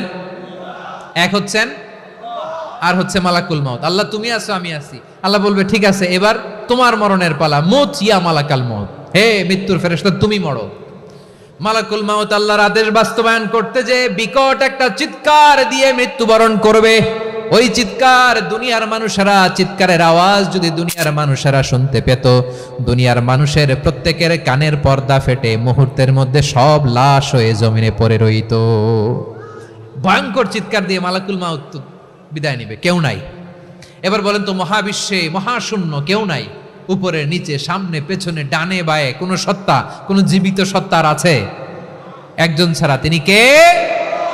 কুল্লু মান আলাইহা ফানি ওয়া ইয়াবকা ওয়াজহু রাব্বিকা যুল জালালি ওয়াল ইকরাম। পড়েন, ফাবিআইয়ি আলাই রাব্বিকুমা তুকাযযিবান। কেউ থাকবে না একজন ছাড়া, একজন ছাড়া। এই ড্রোন দেখে হাত নাড়ালে হবে? আমার দিকে তাকাইতে হবে, কথা শুনতে হবে। মহাবিশ্বে কেউ নাই একজন সত্তা ছাড়া। আওয়াজ করে বলেন, তিনি কে? এবার আল্লাহ ডেকে বলবেন, লিমানিল মুলকুল ইয়াউম, লিমানিল মুলকুল ইয়াউম। ক্ষমতা কার? Who belongs the kingdom today, who belongs the power authority today, who belongs the sovereignty today. আজকে ক্ষমতা কার? দুনিয়াতে ক্ষমতা নিয়ে এত কামড়াকামড়ি, দুনিয়াতে জান নিয়ে এত মারামারি, এত অত্যাচার, এত রক্তপাত, এত ব্লাডশেড। আজকে বলো তো ক্ষমতা কার? কার ক্ষমতা? মহাশূন্যে কোনো আওয়াজ নাই, শুধু আমার রবই বলবেন লিমানিল মুলকুল ইয়াউম। আজকে ক্ষমতা কার? কোনো আওয়াজ নাই, উত্তর দেওয়ার মতো জীবিত কোনো সত্তা নাই, ফলে কেউ উত্তর দিতে পারবে না। আল্লাহ নিজেই প্রশ্নের উত্তর দিয়ে বলবেন, লিল্লাহিল ওয়াহিদিল কাহ্হার। একচ্ছত্র অধিপতি, ক্ষমতার মালিক আল্লাহ ছাড়া কারোর জন্য কোনো ক্ষমতা নাই। চিল্লায় বলেন ঠিক কি না? তাহলে আর রহমান আর রাহিমের পরে আমরা জানলাম আমার আল্লাহর আরেকটা সুন্দর গুণবাচক নাম হচ্ছে আল মালিক। কি নাম? আল মালিক, মানে দ্য কিং, রাজাধিরাজ, সব রাজার বড় রাজা, মহারাজা। এরপরে 4 নম্বরে আল্লাহ বললেন আল কুদ্দুস, তিনি হলেন আল কুদ্দুস। আল কুদ্দুস মানে হচ্ছে অতি পবিত্র, মহাপবিত্র, the most holy, the absolutely pure, যার কোনো খুঁত নাই। আল্লাহর কোনো খুঁত আছে? তিনি মহাপবিত্র। আল্লাহর পবিত্রতা যখন আমরা বর্ণনা করি আল্লাহ খুশি হয়ে যান, কারণ তার সত্তার একটা বৈশিষ্ট্য হচ্ছে তিনি আল কুদ্দুস। বারোয়াখালীবাসী আল্লাহর নামটা একটু জপেন না, বলেন আল কুদ্দুস। সবাই আওয়াজ করে আল কুদ্দুস। অতি পবিত্র, তার মধ্যে কোনো অপবিত্রতার ছিটে ফোঁটা নাই, মহাপবিত্র, the most pure, the most holy, অতি পবিত্র। ফেরেশতারা বলেছিল, আল্লাহ আপনি মানুষ কেন বানাবেন? নাহনু নুসাব্বিহু বিহামদিকা ওয়া নুকদ্দিসু লাক। এই যে নুকদ্দিসু কুদ্দুস পাইছেন? তারা বলেছিল, আল্লাহ মানুষ কেন বানাবেন? মারামারি করবে, আমরাই তো ভালো, আমরাই আপনার মহিমা বর্ণনা করি, আমরাই আপনার পবিত্রতা বর্ণনা করি। নুকদ্দিসু লাক, তার মানে আল কুদ্দুস।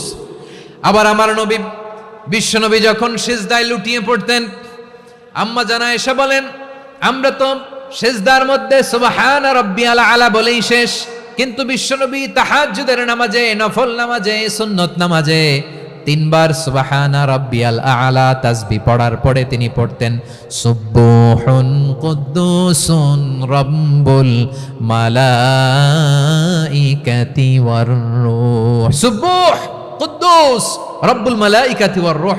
সিজদায় লুটিয়ে পড়ে বিশ্বনবী এই দোয়াটা পড়তেন নফল নামাজে, সুন্নাত নামাজে কিংবা তাহাজ্জুদের নামাজে। সুবহানা রাব্বিয়াল আলার পরে কি পড়তেন? সুবহুন। আওয়াজ করে বলেন সুবহুন কুদ্দুসুন রব্বুল মালাইকাতি ওয়ার রূহ। মানে আল্লাহ আপনি প্রশংসিত, আল্লাহ আপনি অতি পবিত্র, আপনি সব ফেরেশতা কুলের রব, ফেরেশতাদের সরদার জিব্রাইলের রব। সুবহানাল্লাহ। আজকে থেকে পড়বেন সিজদায়? হ্যাঁ, বারোয়াখালীবাসী পড়বেন নাকি? হুজুর নামাজে তো পড়ি না। হ্যাঁ, এরকম নফল নামাজে, তাহাজ্জুদের নামাজে, সুন্নত নামাজে সিজদার যে তাসবিহ সুবহানা রাব্বিয়াল আ'লা 3 বার পড়ার পরে আমার ভাইরা, মহিলা প্যান্ডেলে আমার যে মায়েরা বোনেরা আছে, আজকে তো রেকর্ড হয়ে যাবে, কালকেই ভিডিও পেয়ে যাবেন। 3 বার সুবহানা রাব্বিয়াল আ'লা পড়ার পরে পড়বেন সুবহুন কুদ্দুসুন রব্বুল মালাইকাতি ওয়ার রূহ। পড়বেন তো ইনশাআল্লাহ? আবার বিশ্বনবী বলেন ইন্নাল্লাহা তাইয়্যিব লা ইয়াকবালু ইল্লা তাইয়্যিবা। আল্লাহ পবিত্র, পবিত্রতা ছাড়া তিনি কিছু গ্রহণ করেন না, অপবিত্র কোনো কিছু আল্লাহ গ্রহণ করে না। অনেকে আছে ঘুষ খায়, সুদ খায়, অন্যায় অপরাধ চাঁদাবাজি যা আছে সব করে, হারাম টাকা, হারাম উপার্জন। এই হারাম উপার্জন দিয়ে আবার মসজিদ বানায়, আছে না নাই? ইনকাম সবটাই হারাম, ওইটা দিয়ে আবার এতিমখানা বানায়, আছে না নাই? আছে। ওইটা আল্লাহ কবুল করবে না, কারণ আল্লাহ নিজে পবিত্র। পবিত্র না হলে কিছুই অ্যাকসেপ্ট করেন না। সুবহানাল্লাহ পড়েন। তাহলে বুঝলাম তিনি আল কুদ্দুস মানে অতি পবিত্র। এরপরে আল্লাহ বলেন আমি হচ্ছি আসসালাম। আওয়াজ করে বলেন আসসালাম। আসসালাম মানে হচ্ছে শান্তির আধার। সালাম মানে কি? শান্তির আধার, যার কাছ থেকে শান্তি আসে। দ্য সোর্স অফ পিস, তিনি শান্তির আধার। এজন্য আমরা একে অপরের সাথে দেখা হলে কি বলি? সালাম। কি বলি? সালাম সালাম হাজার সালাম, সকল শহীদ স্মরণে আমার হৃদয় রেখে যেতে চাই তাদের স্মৃতির চরণে। সবাই বলেন সালাম সালাম হাজার সালাম, সকল শহীদ স্মরণে আমার হৃদয় রেখে যেতে চাই তাদের স্মৃতির চরণে। পড়েন আমিন। আমরা সকল ভাষা শহীদ, সকল মুক্তিযোদ্ধা, তাদের জন্য দোয়া করি। এবং 24-এর ছাত্র নাগরিক অভ্যুত্থানে যারা শাহাদাতের সর্বোচ্চ নাজরানা পেশ করে এই নতুন ভোরের বাংলাদেশ আমাদেরকে উপহার দিয়েছে, তাদের জন্য আল্লাহর কাছে দোয়া করি। সবাই বলেন আমিন। আমার প্রিয় বারোয়াখালীবাসী, আপনারা কি ক্লান্ত হয়ে গেছেন? কষ্ট হচ্ছে? তাহলে 2-4 জন দাঁড়াচ্ছেন কেন? এই যে 2-1 জন যে বোতল ছুঁড়ে মারছো, তোমাদেরকে কি আমি দেখি নাই মনে করছো? এই বোতল ছুঁড়ে মারলা কেন? বসো বসো। হ্যাঁ, মেহেরবানি করে বসবেন, মেহেরবানি করে বসবেন। সবাই আওয়াজ করে তাকবীর পড়ুন, লিল্লাহে তাকবীর। এই আপনাদের গলার আওয়াজ। এতগুলো মানুষ তাকবীর পড়লে এতটুকু আওয়াজ হয় আমি বিশ্বাস করি না। আওয়াজ করে পড়েন সবাই, লিল্লাহে তাকবীর, লিল্লাহে তাকবীর, লিল্লাহে তাকবীর। আল্লাহর একটা নাম হচ্ছে আসসালাম, মানে হচ্ছে শান্তির আধার, দ্য সোর্স অফ পিস। শান্তি দেওয়ার মালিক কে? এজন্য শান্তি চাইবো কার কাছে? আল্লাহ তুমি আমার দেশটাকে শান্তিময় করো, বলেন আমিন। আল্লাহ তুমি আমাদের পরিবারের শান্তি নসিব করো, বলেন আমিন। আল্লাহ আমাদের জীবনটাকে তুমি শান্তিময় করো, পড়েন আমিন। এজন্য বিশ্বনবী সালাম ফিরানোর পরে 3 বার পড়তেন আস্তাগফিরুল্লাহ, আস্তাগফিরুল্লাহ, আস্তাগফিরুল্লাহ। এরপরে বিশ্বনবী পড়তেন আল্লাহুম্মা আনতাস সালাম ওয়া মিনকাস সালাম তাবারাকতা রাব্বানা ইয়া যাল জালালি ওয়াল ইকরাম। ও আল্লাহ, আপনি শান্তির আধার, আপনার কাছ থেকে শান্তি আসে, আপনি বরকতময়। এই দোয়াটা পড়েন আপনারা সালাম ফিরানোর পরে, পড়েন না? পড়বেন আজকে থেকে। আল্লাহুম্মা আনতাস সালাম ওয়া মিনকাস সালাম তাবারাকতা ইয়া যাল জালালি ওয়াল ইকরাম। আবার জান্নাতের আরেকটা নাম হচ্ছে দারুস সালাম, মানে শান্তির ঘর। জান্নাতের আরেকটা নাম কি? দারুস সালাম। ওই দারুস সালামে আমরা যেতে চাই কি চাই না? আমরা ওই জান্নাতের অধিবাসী হতে চাই কি চাই না? এই বারোয়াখালীর ঐতিহাসিক তাফসীরুল কোরআনের ময়দানে আমরা যেমনি একত্রিত হলাম, আল্লাহর জান্নাতেও যেন আমরা এভাবে একত্রিত হতে পারি। আল্লাহ তুমি কবুল করো। আওয়াজ করে পড়েন আমিন। সালামের পরে আল্লাহ বললেন আল মুমিন। আমার আরেকটা নাম হচ্ছে আল মুমিন। আল মুমিন মানে হচ্ছে নিরাপত্তা দানকারী। আমাদের নিরাপত্তা দেয় কে? নাকি পুলিশ বাহিনী, নাকি বিজিবি, র্যাব, সেনাবাহিনী, হ্যাঁ, নাকি এই যে ফায়ার সার্ভিস? কারা নিরাপত্তা দেয়? আজকের এই প্রোগ্রামের জন্য আমাদের ফায়ার সার্ভিসের ভাইরা অনেক কাজ করেছেন, আমি শুনেছি। ভাইরা স্পেশালি দোয়া চেয়েছেন এবং তাদের একটা সুনাম আছে বাংলাদেশে। জীবনের ঝুঁকি নিয়ে ফায়ার সার্ভিস বাহিনী তারা বিপন্ন মানবতাকে রক্ষা করে, ঠিক কিনা বলেন? আমি ভাইদের জন্য দোয়া করি, এই ফায়ার সার্ভিস ইউনিটকে, এই ডিপার্টমেন্টকে আল্লাহ তাআলা তুমি কবুল করো। ওনারা আমাদের শৃঙ্খলা, শান্তি শৃঙ্খলা, সিকিউরিটি এনশিওর করেন, কিন্তু আসল নিরাপত্তা দেওয়ার মালিক কে? অনেক সময় এরকম হয় না যে অনেক সিকিউরিটি দিয়ে রাখছে, কিন্তু স্নাইপার দিয়ে এমন ভাবে গুলি করছে একেবারে বড় সাহেবের মাথায় যে গুলি লাগছে, আছে না নাই? এখন সবাই মিলে বডিগার্ডের ধরে, যাই বেটা বডিগার্ড, এত টাকা দিয়ে বডিগার্ড রাখছি, আমাদের স্যারের মাথায় গুলি লাগলো কিভাবে? তো বডিগার্ড বলে আপনার স্যারের বডি তো আছে, এই যে বডি নিয়ে যান। আমি তো রুহু গার্ড না, রুহু গার্ড হচ্ছে একজন। চিল্লায় বলেন তিনি কে? আমার ভাইরা, দুনিয়াতে টাকা হলে বডিগার্ড মিলে, কিন্তু রুহু গার্ড মিলে? রুহু গার্ড মিলে? যে আমি 10 লক্ষ টাকা দিব, রুহু গার্ড লাগবে, আমার রুহু কেউ চিনে নিতে পারবো না, এরকম পাওয়া যায়? কি পাওয়া যায়? হ্যাঁ, বডিগার্ড পাওয়া যায়, রুহু গার্ড পাওয়া যায় না। ওই রুহের নিরাপত্তা দেয় কে? আল মুমিন, দ্য প্রোভাইডার অফ সিকিউরিটি। তিনি নিরাপত্তা দেয় তার নেককার বান্দাদেরকে, দুনিয়াতে নিরাপত্তা দেয়, আখিরাতেও নিরাপত্তা দেয়, ঠিক কি না? আবার আল্লাহ বললেন, আল্লাযী আত'আমাহুম মিন জু'ইন ওয়া আমানাহুম মিন খাউফ। তিনি এমন সত্তা যিনি ক্ষুধা লাগলে তোমাদেরকে খাদ্যের ব্যবস্থা করে, আবার ভয়ের সময় তিনি তোমাদেরকে নিরাপত্তার ব্যবস্থা করে, ঠিক কিনা বলেন? দিও তৃষ্ণা পেলে ঠান্ডা পানি, ক্ষুধা পেলে লবণ ভাত, আল্লাহ এই গরিবের শোনো শোনো মোনাজাত, আল্লাহ এই গরিবের শোনো শোনো মোনাজাত, আল্লাহ এই গরিবের। দিও তৃষ্ণা পেলে ঠান্ডা পানি, ক্ষুধা পেলে লবণ ভাত, আল্লাহ এই গরিবের। পড়ে না আমিন? আমরা যখন বিপদে পড়ি নিরাপত্তা দেয় কে? সাগরের তুফানের ভেতরে পড়ে যখন আল্লাহর কাছে ফরিয়াদ করি আমাদেরকে বাঁচায় কে? বিমানের ভেতরে যখন বিপদে পড়ি, যখন আল্লাহর কাছে সাহায্য চাই, বাঁচায় কে? কঠিন বিপদের মুহূর্তে আমাদেরকে সিকিউরিটি দেয় কে? সে আল্লাহ বললেন, আমার আরেকটা নাম হচ্ছে আল মুমিন, আমি নিরাপত্তা দেই। এরপরে আল্লাহ বললেন, আমার আরেক নাম হলো আল মুহাইমিন। আরেক নাম কি? আল মুহাইমিন। আল মুহাইমিন মানে হচ্ছে দ্য ওভারসিয়ার, দ্য অবজারভার, পর্যবেক্ষক, যিনি মনিটরিং করেন আমাদের সব অ্যাক্টিভিটি, তিনি মনিটরিং করেন। কোনোভাবে তার চোখকে ফাঁকি দেয়া যায় না। আল্লাহর চোখ ফাঁকি দেয়া যায়? আচ্ছা, আওয়াজ করে বলেন তো, পুলিশ ভাইদের চোখ, পুলিশের চোখ মাঝে মাঝে ফাঁকি দেয়া যায় কি যায় না? সেনাবাহিনীর চোখ, র্যাবের চোখ, ইনকাম ট্যাক্স অফিসারের চোখ, দুর্নীতি দমন কমিশনারের চোখ, কিন্তু আল্লাহর চোখ? আল্লাহর চোখকে কশ্চিনকালেও কখনো ফাঁকি দেয়া যাবে? যেখানেই যান, ঘরের ভেতরে ঢুকে জানলা লাগিয়ে দরজাটা লক করে যদি অন্যায় করেন, পাপ করেন, দুনিয়ার কোন চোখ দেখে নাই, দেখেছে কে? পর্দার আড়ালে যে যদি পাপ করেন, দেখে নাই, দেখেছে কে?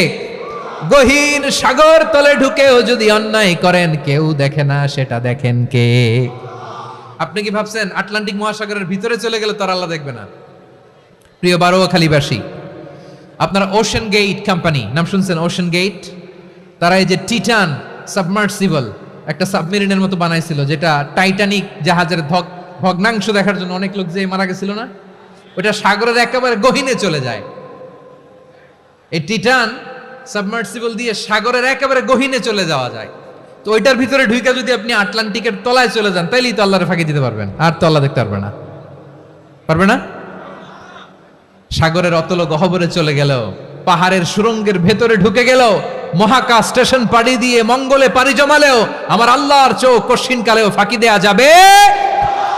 এজন্য সে আল্লাহ বললেন, লা তুদরিকুহুল আবসার ওয়া হুয়া ইউদরিকুল আবসার ওয়া হুয়াল লাতীফুল খাবীর। আমার আল্লাহ দৃষ্টির আয়ত্তে নন, কিন্তু দুনিয়ার সব দৃষ্টি আমার আল্লাহর আয়ত্তে, ঠিক কিনা? সূক্ষ্মদর্শী, সূক্ষ্ম থেকে সূক্ষ্ম পাপ কাজ যেভাবে যেমনটি করেন সব দেখেন। মুখে না বললে অন্তরেও চিন্তা করলেও অন্তরে চিন্তার উদ্রেক ঘটেছে, ওটা তো কেউ জানে না, কিন্তু জানেন কে? এভাবে যিনি সূক্ষ্মভাবে মনিটর করেন, ওভারসি করেন, অবজারভেশন করেন, তার নাম হচ্ছে আল মুহাইমিন, পর্যবেক্ষক। আসুন আমাদের রবকে চিনি। বারোয়াখালীর ভাইরা চিনতেছেন? কার সামনে কপাল ঘষে সেজদা দেন তারে চিনে নেন। কার সামনে ফরিয়াদের 2 হাত উঠে কাঁদেন, 2 হাত তুলে রোনাজারি করেন, তাকে জেনে নেন। তিনি হচ্ছেন আল মুহাইমিন, দ্য অবজারভার, পর্যবেক্ষক। কেউ যেটা দেখে না সেটা দেখেন কে? এরপরে আল্লাহ বললেন, আমার আরেকটা নাম হলো আল আজিজ। আল আজিজ মানে মহাপরাক্রমশালী, মহাশক্তিধর। আল আজিজ, দ্য অলমাইটি, দ্য অলমাইটি, মহাশক্তিধর, মহাপরাক্রমশালী, যার মোকাবেলায় কেউ টিকতে পারে না, যার সিদ্ধান্তের সামনে কেউ বাধা হয়ে দাঁড়াতে পারে না, যার ক্ষমতার সামনে পৃথিবীর সব ক্ষমতা নস্যি, তুচ্ছ, নগণ্য, অসহায়, তার নাম হচ্ছে আল আজিজ। সুবহানাল্লাহ পড়বেন না? আল আজিজ, মহাপরাক্রমশালী, ক্ষমতাধর, শক্তিধর, দ্য অলমাইটি, যার ক্ষমতার মোকাবেলায় কেউ দাঁড়াতে পারে না, যার সিদ্ধান্তের সামনে কেউ বাধা হয়ে টিকতে পারে না, যার শক্তির সামনে সবাই অসহায়, দুর্বল। সুবহানাল্লাহ, তিনি হচ্ছেন আল আজিজ। আল্লাহ বলেন আল্লাযী খালাকাল মাউতা ওয়াল হায়াতা লিয়াবলুয়াকুম আইয়ুকুম আহসানু আমালা ওয়া হুয়াল আজিজুল গফুর। তিনি এমন সত্তা যিনি জীবন তৈরি করেছেন, মরণ তৈরি করেছেন, যাতে করে পরীক্ষা নিতে পারেন তোমরা কে কর্মে সেরা। তিনি হলেন আল আজিজ আল গফুর। তিনি ক্ষমাশীল, আবার তিনি শক্তিধর। তার শক্তির সামনে কেউ টিকতে পারে? আমরা পৃথিবীর সব দেশের মিলিটারি ব্যাটালিয়ন নিয়ে যদি আল্লাহর সামনে দাঁড়াই, তাহলে তো আর আল্লাহ পারবে না নাকি? হ্যাঁ, পৃথিবীর সবচাইতে শক্তিশালী সেনাবাহিনী কোন দেশের জানেন?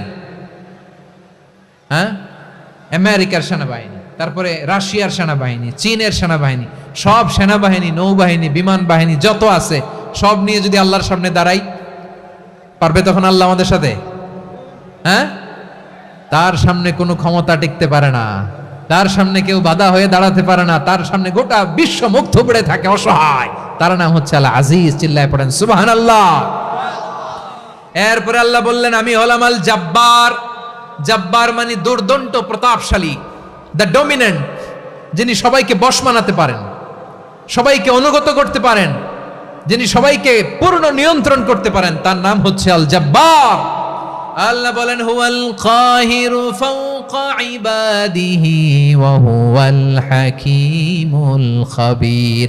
কাহিরু ফাওকা ইবাদি, তিনি বান্দাদের উপর কাহের, একচ্ছত্র নিয়ন্ত্রণকারী। তিনি যেমন চান তেমন ভাবে বশ মানাতে পারেন সবাইকে। তিনি হচ্ছেন আল জাব্বার। তিনি কি? বিশ্বনবী ফরমান ইয়াখুদুল জাব্বারু ইয়াউমাল কিয়ামাতি সামাওয়াতিহি ওয়া আরবাহু বিয়াদিহি। রব্বুল আলামিন কিয়ামতের দিন 7 আসমান 7 জমিন হাতের মুঠোয় নিয়ে এরকম ধরবেন। সুবহানাল্লাহ পড়েন। 7 আকাশ 7 জমিন আল্লাহর হাতের মুঠোয়। আমি যেরকম হাতের মুঠা করছি এরকম নাকি? না, যেমনটি আল্লাহর শানে খাটে ঠিক তেমন। সুবহানাল্লাহ বলেন। আল্লাহর সাথে কারো তুলনা হয়? তাহলে বলেন তো আল্লাহ দেখতে কার মতো? আওয়াজ করে বলেন আল্লাহ আল্লাহর মতো। আল্লাহ কার মতো? ওয়ালাম ইয়াকুল্লাহু কুফুয়ান আহাদ, তার মতো কেউ নাই। তাহলে তিনি কার মতো? তার মতো। আওয়াজ করে বলেন বারুয়াখালী, তিনি কার মতো? তার মতো। আল্লাহ তাআলা 7 আকাশ 7 জমিনকে হাতের মুঠোয় নিবেন, মুঠোয় নিয়ে বলবেন আনাল জাব্বার। আরে আমিই তো জাব্বার। আইনাল জাব্বারুন। দুনিয়ার স্বৈরাচারীগুলো আজকে কোথায়? দুনিয়ার জালিমগুলো কোথায়? দুনিয়ার অত্যাচারী বাদশাগুলো আজকে কোথায়? আল্লাহ বলবেন আমি তো জাব্বার। দুনিয়াতে যারা জাব্বার বলে নিজেদের দাবি করতো, স্বৈরাচার, ডিক্টেটর, জালিম, অত্যাচারী, আজকে তোরা কোথায়? কোথায়? কোনো আওয়াজ নাই, কোনো খাওয়া নাই, ওই দিন কোনো টু শব্দ নাই। ওই দিন ক্ষমতা হবে এক সত্তার। চিল্লায় বলো তিনি কে? এজন্য আল্লাহ বললেন আমি হলাম জাব্বার।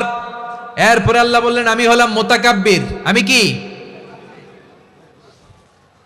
মুতাকাব্বির মানে হচ্ছে দ্য সুপিরিয়র।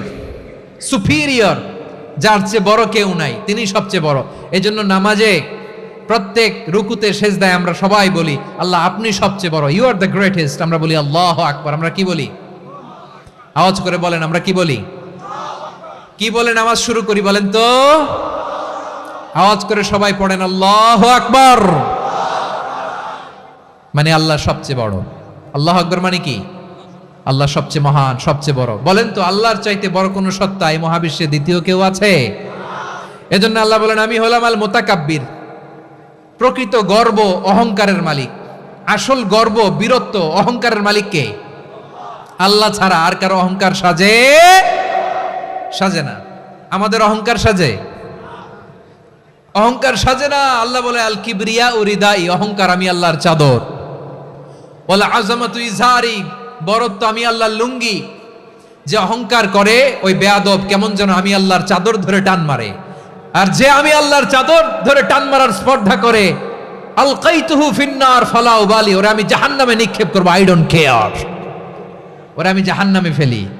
কারণ অহংকার এটা মানুষের সাজে না, এটা সাজে কার? তিনি হচ্ছেন আল মুতাকাব্বির। আল্লাহ ডেকে বলে, গোলাম কেমন করে তোর বরত্ব সাজে, অহংকার সাজে। হাল আতা আলাল ইনসানি হিনুম মিনাদ দাহরি লাম ইয়াকুন শাইআম মাযকুরা। মানুষের এমন একটা সময় ছিল, সে মানুষের উল্লেখ করার মতো তার জীবনে কিছুই ছিল না। আমাদের জীবনে একটা সময় ছিল উল্লেখ করার মতো আমরা কিছুই ছিলাম না। বলেন তো, আমাদের মায়ের পেটে যখন আমরা ছিলাম, প্রথম আমাদের সাইজ এত ছোট ছিল, এক ফোঁটা পানি, নাপাক পানি, মাইক্রোস্কোপ দিয়েও তো আপনার হদিস খুঁজে পাওয়া যায় না। তা আপনার অহংকার আসে কোত্থেকে? আপনার বাবার পিঠ থেকে যখন মায়ের জরায়ুর ভেতরে যে আপনি পড়লেন, আপনি এত তুচ্ছ, আমরা এত তুচ্ছ নগণ্য ছিলাম, মাইক্রোস্কোপ দিয়েও আমাকে খুঁজে পাওয়া যায় না, সেই আমি অহংকার করি। মায়ের পেটে 8 মাস 9 মাস তিলে তিলে আমাকে বড় হওয়ার তৌফিক দিলেন কে? দুনিয়াতে আসার পরে হায়রে দাঁত নাই, হাড্ডি চাবাইতে পারি না, ঠিক কিনা? আচ্ছা, বারুয়াখালীবাসী, আপনাদের ঘরে যাদের 6 মাস 4 মাসের বাচ্চা আছে, ওরা গরুর হাড্ডি খাইতে পারে? হ্যাঁ। তারপর হাঁসের হাড্ডি, মুরগির হাড্ডি চাবাতে তো খুব ভালো লাগে, তো এগুলো চাবাতে পারে? কি দুর্বল দেখছেন, ও কিছু খাইতেও পারে না। ওরে দুধ দিয়ে, তারপরে ওকে আপনার ডাল দিয়ে, সবজি দিয়ে একটা মিক্স খিচুড়ি বানাইতে হয়, এটারও আবার ব্লেন্ডার করতে হয়, এদিক দিয়ে দিলে বাচ্চার এদিক দিয়ে পড়ে। এ নাকি আবার অহংকার করবে। বড় হওয়ার পরে অসুস্থ হলে মানুষের চেহারা ফ্যাকাশে হয়ে যায়, আইসিইউতে যে আল্লাহ আমারে বাঁচাও, এতদিন কইতে আমি ক্ষমতার মালিক, এতদিন কি কইছে? আমি ক্ষমতার মালিক। আইসিইউর বেডে কি বলে? আল্লাহ আমারে বাঁচাও। দেখছেন ক্ষমতা? এই তো মানুষের ক্ষমতা, এই তো ক্ষমতা। আর বয়স যখন 70-80, লাঠি ছাড়া যার জীবন চলে না। পিঠটা আগে ছিল এরকম, এখন বাঁকা হয়ে গেছে। এ করে অহংকার, এ করে বরত্বের গর্ব আর বড়াই। আল্লাহ বলে মানুষের জন্য অহংকার সাজে না, বরত্ব মানুষের মানায় না, দাম্ভিকতা মানুষের মানায় না। অহংকার, গর্ব, বড়ত্ব এগুলো একজনের জন্য। আওয়াজ করে বলেন তিনি কে? আল মুতাকাব্বির, দ্য সুপিরিয়র, সবচেয়ে বড় বড়ত্ব এবং গর্বের অধিকারী। এরপর আল্লাহ বললেন সুবহানাল্লাহি আম্মা ইউশরিকুন, তোমরা আল্লাহর সাথে যে সমস্ত জিনিসের শরীক করো, আল্লাহ তাআলা এগুলো থেকে অনেক পবিত্র। এরপর আল্লাহ বললেন হুয়াল্লাহুল খালিকুল বারিউল মুসাউবিরু লাহুল আসমাউল হুসনা। হুয়াল্লাহুল খালিক, তিনি হলেন স্রষ্টা।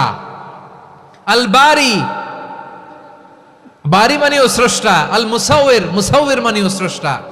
তিনটাই আল্লাহর সৃষ্টি সংক্রান্ত, কিন্তু তিনটা তিন রকম। আল খালিক মানে স্বাভাবিক স্রষ্টা, সৃষ্টির প্ল্যান করে যিনি, আদেশ করেন যিনি। আল বারি মানে কোন নমুনা ছাড়া যিনি কিছু নির্মাণ করতে পারেন, ওই স্রষ্টা। সুবহানাল্লাহ বলেন। 3 নম্বরে আল মুসাউবির, যিনি ফ্যাশনার, ডিজাইনার, দ্য শেপার, যিনি আকৃতি দান করেন মানুষের, তিনি হচ্ছেন আল মুসাউবির। 1 নম্বরে আল্লাহ হলেন খালিক, আমাদের স্রষ্টা। আওয়াজ করে বলুন তো আমার ভাইয়েরা, আমাদেরকে সৃষ্টি করেছেন কে? এই সৃষ্টি করার জন্য আল্লাহর কি অনেক কষ্ট হয়েছে নাকি? অনেক সময় দেয়া লেগেছে নাকি? আমার আল্লাহর ঘাম ঝরেছে নাকি? আল্লাহ বলে, না রে গোলাম, তোদের মতো আমার সময় লাগে না, কষ্ট হয় না। আমি কোন বলতে দেরি হয়, ফায়াকুন হতে দেরি হয় না। সুবহানাল্লাহ। ইন্নামা আমরুহু ইযা আরাদা শাইআন আন ইয়াকুলা লাহু কুন ফায়াকুন। আল্লাহর যখন কিছু করার ইচ্ছা জাগে, ইচ্ছা করেন, তিনি বলেন হও, মুহূর্তেই হয়ে যায়। হও, বি ইট ওয়াজ, বি ইট ওয়াজ। হও, হও বলতে দেরি, হতে দেরি হয়। আওয়াজ করে বলেন, হও বলতে দেরি, কিন্তু হতে দেরি হয়। হও হয়ে যায়, কোনো দেরি নেই। তার মানে আল্লাহর হও বলা লাগে না, হও বলা লাগে না। এটা আমাদেরকে বোঝানোর জন্য আল্লাহ বলেছেন যে আমি কোন বললে হয়ে যায়, তাই বলে কোন বলারও মুখাপেক্ষী আমি নই। সুবহানাল্লাহ পড়বেন না? কেমন রবের গোলাম আমরা। আল্লাহ খালিক শব্দের কথা কোরআনের অনেক আয়াতে বলেছেন, ইন্নী খালিকুম বাশারাম মিন তিন। আমি মানুষকে কাদা দিয়ে মাটি দিয়ে তৈরি করেছি, আমি হলাম খালেক, স্রষ্টা। আল খালেক, দ্য ক্রিয়েটর, যিনি সৃষ্টি করেন, সৃষ্টির আদেশ দেন। এরপরে আল্লাহ বলেন আমি হলাম আল বারি। আমরা বলি না বারি তাআলা, বারে তাআলা বলি না আমরা, এটা আল্লাহর একটা নাম। আল বারি মানে যিনি পূর্বের কোনো নমুনা ছাড়া নতুন করে উদ্ভাবন করতে পারেন। সুবহানাল্লাহ বলেন। আচ্ছা, দুনিয়াতে আমরা কিছু বানাতে হলে পূর্বের নমুনা দেখার দরকার আছে না নাই? তো আগের একটা নমুনা দেখে আমাদেরকে বানাইছে, তাই না? আমাদেরকে বানানোর আগে আল্লাহর কাছে কোনো নমুনা ছিল না, অস্তিত্বহীন থেকে তিনি আমাদেরকে অস্তিত্বে এনেছেন। নমুনা ছাড়া যিনি কিছু তৈরি করতে পারেন তাকে আরবিতে বলে আল বারি, দ্য ইনভেন্টর, উদ্ভাবক। কিছুই ছিল না, ওইটা থেকে যিনি তৈরি করেন তিনি বারি। ফাতুবু ইলা বারিইকুম, তোমাদের ওই রবের কাছে ফিরে যাও। তাহলে সৃষ্টি সংক্রান্ত আল্লাহর এক নম্বর নাম আল খালেক। আওয়াজ করে বলেন আল খালেক। দুই নম্বরে আল বারি, আওয়াজ করে বলেন আল বারি। তিন নম্বরে আল্লাহ বললেন আমি হলাম আল মুসাওয়ির, আমি আকৃতি দানকারী, the fashioner, the designer, the shaper. আল্লাহ তাআলা আমাদের আকৃতি দান করেন। আমাদের দেহাবয়বের আকৃতি দান করেছেন কে? আমাদের কেউ সাদা, কেউ শ্যামলা, কেউ ফর্সা, কেউ লম্বা, কেউ খাটো, কেউ বেটে, কেউ মোটা, আছে না নাই? আমাদের কেউ নারী, আমাদের কেউ পুরুষ, আবার আমাদের কেউ হিজড়া। এটা বানালেন কে? আওয়াজ করে বলুন তো, এই ডিসিশন মেকিংটা করেছেন কে?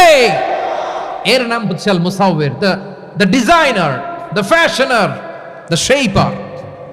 তিনি শেপ দেন। মায়ের পেটে থাকতে আমাদের কার কণ্ঠস্বর কেমন হবে, কার ডিএনএ, আমাদের দেহে যে সেলের মধ্যে যে ডিএনএ থাকে, ডাইঅক্সিরিবো নিউক্লিক অ্যাসিড, এটা দিয়ে আমাদের ফিচারগুলো ডিফাইন হয়। এটা কার কণ্ঠ কেমন, কার চেহারা কেমন, কার স্কিন কালার কেমন, এটা ডিসাইড করেছেন কে? আওয়াজ করে বলেন কে? সে আল্লাহ বলছেন হুয়াল্লাযী ইউসাউইরুকুম ফিল আরহামি কাইফা ইয়াশা লা ইলাহা ইল্লা হুয়াল আজিজুল হাকীম। তিনি এমন সত্তা যিনি মায়ের পেটে থাকতেই তোমাদের চেহারার আকৃতি দিয়েছেন, যেমন চেয়েছেন তেমন দিয়েছেন। তিনি কে? আপনার চেহারার ডিজাইন করছে কে? আমারটা ডিজাইন করছে কে? নাকি আমরা করছি? এই ক্ষমতা আল্লাহ আমাদের হাতে দিছে, নিজের হাতে রেখে দিছে। সুবহানাল্লাহ পড়েন। আবার সূরা ইনফিতারে আল্লাহ বলছেন আল্লাযী খালাকাকা ফাসাওয়াকা ফাআদালাকা ফি আই সূরাতিন মা শাআ রাক্কাবাক।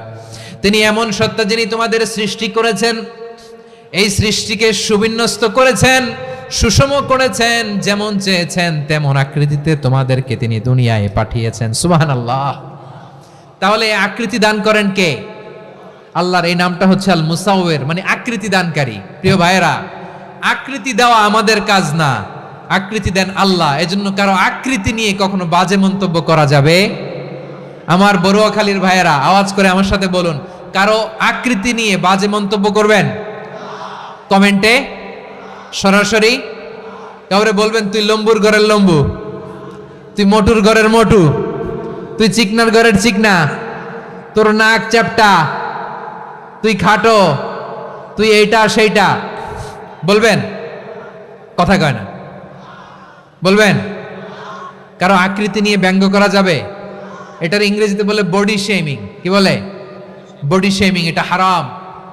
আমার কলিজার টুকরা বারুয়াখালীর নবাবগঞ্জের যুবক ভাইয়েরা, খবরদার, কোশ্চিনকালেও আমরা কারো দেহের আকৃতি নিয়ে, বডি শেপ নিয়ে মন্দ কথা, বাজে কমেন্টস করব? কারণ এই আকৃতিটা দিয়েছে কে? আচ্ছা, ও যে শ্যামলা, ওরে শ্যামলা বানালো কে? আর এই লোক যে ফর্সা, এর ফর্সা বানালো কে? একজন লম্বা, কে বানালো? আরেকজন খাটো, কে বানালো? তো লম্বা বানাইছে আল্লাহ, বেটে বানাইছে আল্লাহ। ওরে যদি বেটে বলেন, গালিটা কি ওর কাছে যায় না? যায়। যে ওরে বেটে বানাইছে তারে দেয়া হয় গালি। কথা বুঝতেছেন? কারো আকৃতি নিয়ে যদি আপনি ব্যঙ্গ করেন, তাহলে যে সত্তায় আকৃতি দিয়েছে তাকে ব্যঙ্গ করা হয়। কেউ খাটো হওয়ার জন্য ওরে যদি আপনি খাটু বলেন, ওকে বলেন নাই, যে সত্তা তাকে খাটো বানিয়েছে তাকে বলেছেন আপনি। তাহলে কারো আকৃতি নিয়ে ব্যঙ্গ করবেন? করবেন? কোশ্চিন কালেও যেন আমরা না করি। প্রিয় ভাইরা, আম্মাজান আয়েশা রাদিয়াল্লাহু তাআলা আনহা, আমাদের প্রিয় আম্মাজান, বিষ্ণু ইসা ইসলামের প্রিয়তমা স্ত্রী, উনি বিষ্ণু ইসা ইসলামের আরেক স্ত্রী, ওনার নাম হচ্ছে সাফিয়া, উনিও আমাদের আম্মা যান। ওনার ব্যাপারে একটা কথা বলতে যে একটা কথা বলেছিলেন, রাসূল সাল্লাল্লাহু আলাইহি ওয়াসাল্লাম এটা পছন্দ করেননি। উনি বললেন যে আপনার স্ত্রী এমন এমন, সরাসরি বলেন না, ইঙ্গিত দিয়ে। নারীদের মধ্যে মানবিক কারণে জেলাসি একটু থাকে, এটা স্বাভাবিক, এটা থেকে নবীর স্ত্রীরাও মুক্ত ছিলেন না, এটা থাকবে। তো তিনি বলেছিলেন যে আপনার অমুক স্ত্রী কাদা ওয়া কাদা, সফিয়া তো এমন এমন, তা আনি কসিরা, এটা দিয়ে বুঝিয়েছিলেন একটু খাটো, একটু স্থূলাকৃতির, একটু মোটা ছিলেন, উনি খাটো ছিলেন। ইঙ্গিত করে যখন রাসূল সাল্লাল্লাহু আলাইহি ওয়াসাল্লামকে এটা বললেন, রাসূল সাল্লাল্লাহু আলাইহি ওয়াসাল্লাম এটা পছন্দ করলেন না। আল্লাহ রাসূল বললেন, আয়েশা তুমি এটা কি বললে? এমন কথা তো তোমার কাছ থেকে আশা করি নাই, তুমি আমার আরেক বিবির ব্যাপারে এমন কথা বললে।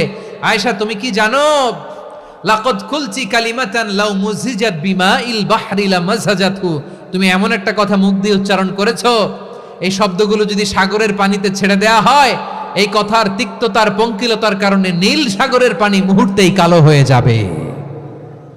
আয়েশা খবরদার, আর এরকম বলো না, আর বলো না। রাসূল সাল্লাল্লাহু আলাইহি ওয়াসাল্লাম কখনো বডি শেমিং কে স্পেস দিতেন না, সুযোগ দিতেন না। আল্লাহ নবী সাল্লাল্লাহু আলাইহি ওয়াসাল্লামের এক সাহাবী আব্দুল্লাহ ইবনে মাসউদ রাদিয়াল্লাহু তাআলা আনহু, ওনার পাগুলো ছিল খুব সরু আকৃতির, কৃষ বর্ণের, চিকন। উনি আরাক নামে এক গাছের উপরে উঠেছেন, ডাল ভাঙবেন, ডালা ভেঙে কি করবেন, মেসওয়াক করবেন।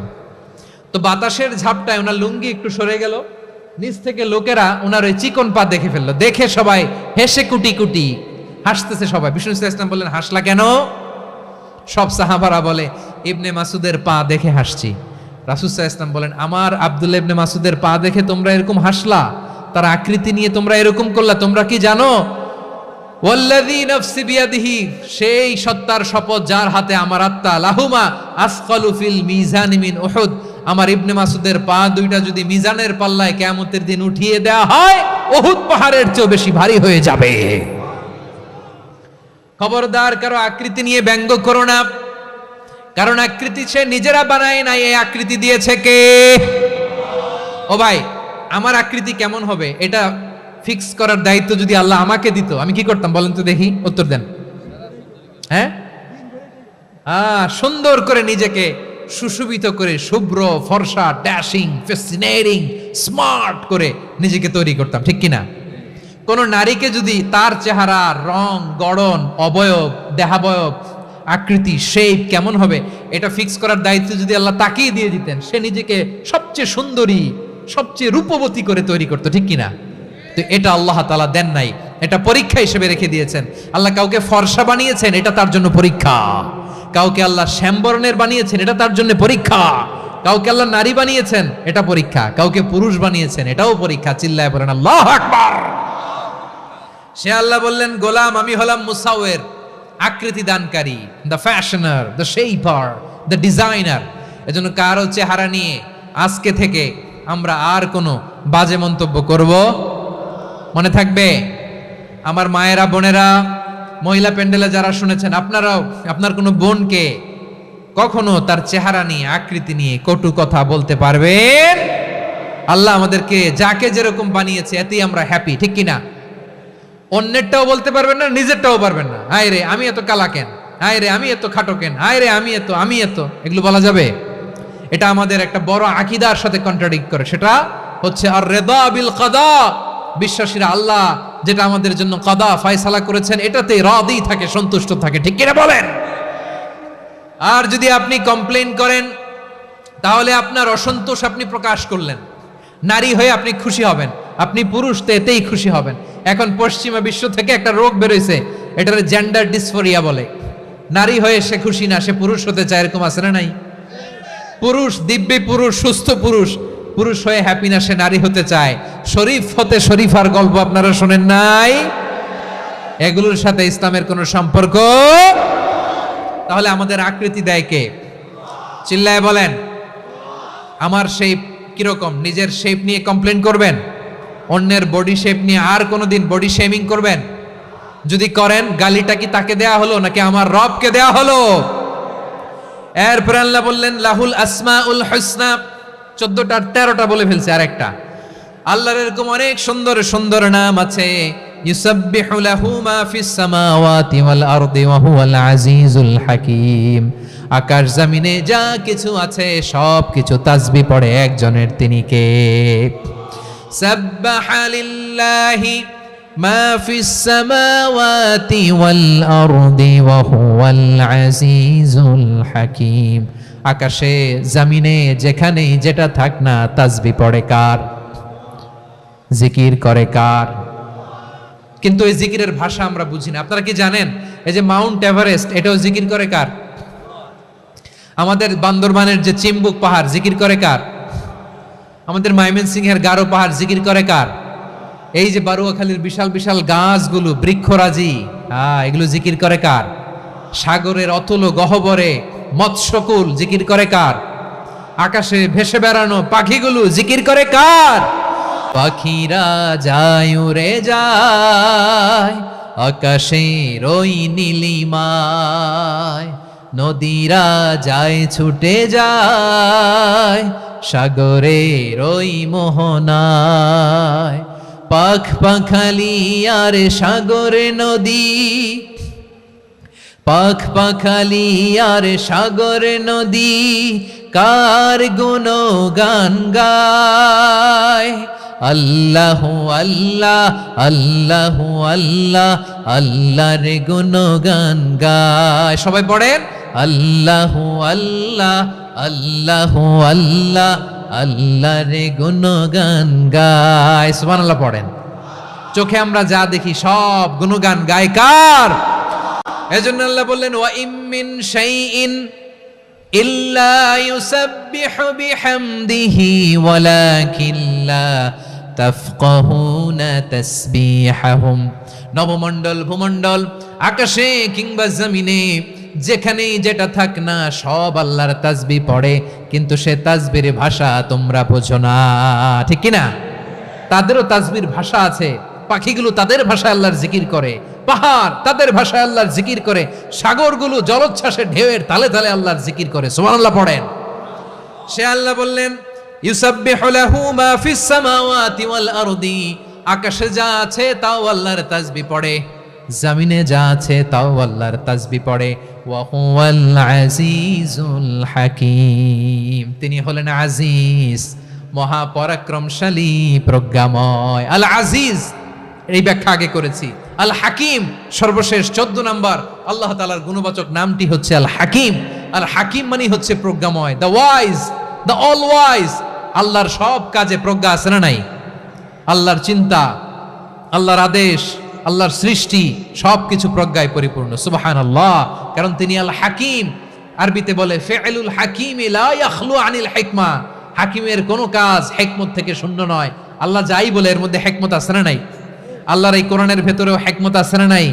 আল্লাহর কালামের প্রতিটি বাণী, প্রতিটি বাক্য, প্রতিটি শব্দের ভেতরে প্রজ্ঞা লুকিয়ে রেখেছে কে?